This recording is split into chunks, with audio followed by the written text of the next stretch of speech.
Hi guys, welcome to How to Solutions YouTube channel. In today's video, I'm going to show you how you can make public profile on Snapchat. Before getting into this video, must subscribe to our YouTube channel and click on the bell icon.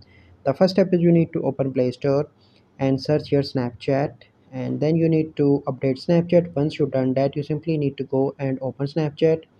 And once you open Snapchat, you simply need to click on your profile picture in the top left, and here you need to scroll down, and in the bottom you will find the new option of under the my spotlight favorites public profile, and then you need to click on create public profile on here. Currently that option is not available in my country, but hopefully it is available in your country, and once you click on that you can easily make public profile on Snapchat. Let me know in comment section if that option is available to you.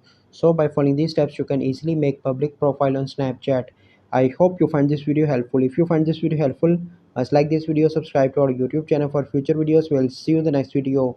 Thank you. Have a good day.